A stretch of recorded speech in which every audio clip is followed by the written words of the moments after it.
একেবারে দুর্দান্ত সুখবর, আবাস যোজনার ঘরের টাকা। হ্যাঁ, প্রধানমন্ত্রী আবাস যোজনার ঘরের টাকা দিতে রেডি রাজ্য সরকার।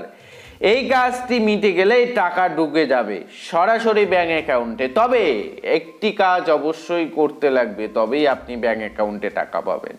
কি কাজ করতে লাগবে, কবে থেকে ব্যাংক অ্যাকাউন্টে আপনাদের আবাস যোজনার বাড়ির টাকা অর্থাৎ মাথার উপর ছাদ হবে, সে নিয়ে কি আপডেট এই মুহূর্তে প্রকাশিত করা হয়েছে, এ টু জেড ডিটেলস আপডেট আজকে এই ভিডিওর মাধ্যমে জানবো।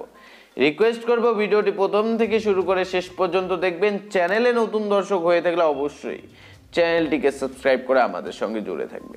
সরাসরি থাম্বনেলে দেখতে পাচ্ছেন লেখা রয়েছে ঘরের টাকা দিতে রেডি রাজ্য সরকার, এই কাজটি মিটিয়ে যাওয়ার অপেক্ষা।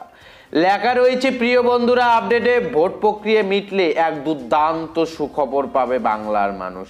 তার জন্য ইতিমধ্যে কাজ শুরু হয়ে গিয়েছে। নবান্ন নিজেদের মতো করে পোর্টাল তৈরি করেছে। লোকসভা নির্বাচন প্রক্রিয়া মিটে গেলেই আবাস যোজনার বকেয়া টাকা দেওয়ার কাজ শুরু করে দেবে রাজ্য সরকার। তার জন্য এই পোর্টাল তৈরি করা হচ্ছে।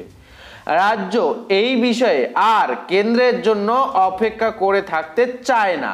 ঘটনা হলো, সরকারি প্রকল্পের টাকার হিসেব নিয়ে কয়েক বছর ধরে কেন্দ্র সরকারের সঙ্গে পশ্চিমবঙ্গ সরকারের টানাপোড়েন চলছে।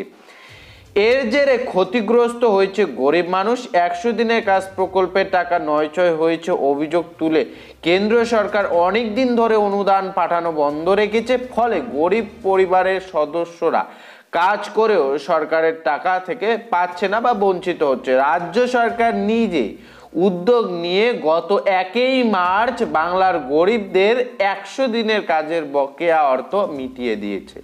তারপরেই মুখ্যমন্ত্রী ঘোষণা করেছিল কেন্দ্র টাকা না দিলে আবাস যোজনার প্রায় 11 লক্ষ উপভোক্তার বাড়ি তৈরির টাকা রাজ্য সরকার থেকে দেবে।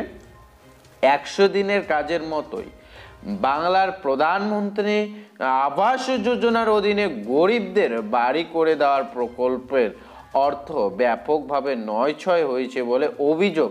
এ নিয়ে রাজ্যের শাসক দল তৃণমূল কংগ্রেসের স্থানীয় নেতাদের বিরুদ্ধে আমজনতার ক্ষোভ দেখা গিয়েছে।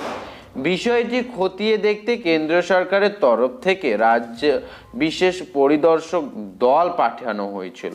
তারপর থেকেই কেন্দ্র সরকার আবাস যোজনার অর্থ দিচ্ছে না বলে রাজ্য সরকারের অভিযোগ করে আসছিল, বা রাজ্য সরকার এই অভিযোগটা করে। তবে কেন্দ্রের টাকার জন্য আর অপেক্ষা না করে থাকার সিদ্ধান্ত আগেই ঘোষণা করে দিয়েছিল রাজ্য সরকার। খোদ মুখ্যমন্ত্রী মমতা বন্দ্যোপাধ্যায় আবাস যোজনার ঘর নিয়ে বিকল্প পথের সন্ধান দেন। মুখ্যমন্ত্রী আগেই ঘোষণা করেছিল 1 মে থেকে আবাস যোজনার উপভোক্তাদের বকেয়া টাকা রাজ্যের তহবিল থেকে দেওয়া শুরু করে দেবে। কিন্তু ইতিমধ্যে লোকসভা নির্বাচনের জন্য আদর্শ আচরণবিধি জারি হওয়ায় সেই কাজ থমকে যায়। অর্থাৎ যেহেতু সমস্ত দায়ভার এখন নির্বাচন কমিশনের হাতে চলে গিয়েছে, সেক্ষেত্রে 1 মে যেটা দেওয়ার কথা ছিল সেটা কিন্তু স্থগিত হয়ে গিয়েছে। এখন কি তাহলে হবে? তবে নির্বাচন চলাকালীন বাড়ি তৈরির টাকা দিতে না পারলেও তার জন্য প্রস্তুতি স্বার্থে প্রশাসনের কোনো বাধা নেই। আর তাই নির্বাচনীয় আচরণবিধি উঠে গেলেই আবাস যোজনার উপভোক্তারা যাতে সঠিক প্রক্রিয়া মেনে আবেদন করে অনুদানের অর্থ পেতে পারে, তার জন্য নতুন পোর্টাল তৈরির উদ্যোগ নিয়েছে সরকার, যেটা আপনাদের বিগত কয়েকদিন আগে একটি ভিডিওর মাধ্যমে ডেডিকেটেড আলোচনা করে দিয়েছিলাম। যে বাড়ির টাকা পেতে নতুন করে কিন্তু ফর্ম প্রকাশিত করা হয়েছে, আবাস যোজনার ফর্ম। সেই ফর্মটি ফিল আপ করে জমা করলেই কিন্তু আপনার বাড়ির টাকা আপনার ব্যাংক অ্যাকাউন্টে ক্রেডিট হবে। যারা ফিল আপ করে জমা করেননি অবশ্যই করবেন, পঞ্চায়েতে গিয়ে যোগাযোগ করবেন। অনেকেই আপনারা জিজ্ঞাসা করছিলেন যে ফর্ম কোথায় পাবো, আপনাদের পঞ্চায়েত থেকেই কিন্তু আপনার ফর্মটি সংগ্রহ করতে পারবেন। আর ওই ফর্মটি ফিল আপ করে আপনাদের কিন্তু জমা করতে লাগবে। যেহেতু নির্বাচন চলছে, সেক্ষেত্রে এই কাজগুলি কিন্তু সেরে নেওয়া হচ্ছে এবং নির্বাচন উঠে গেলে পুনর্যাচরীকরণ করার পর ব্যাংক অ্যাকাউন্টে টাকা দেওয়া হবে।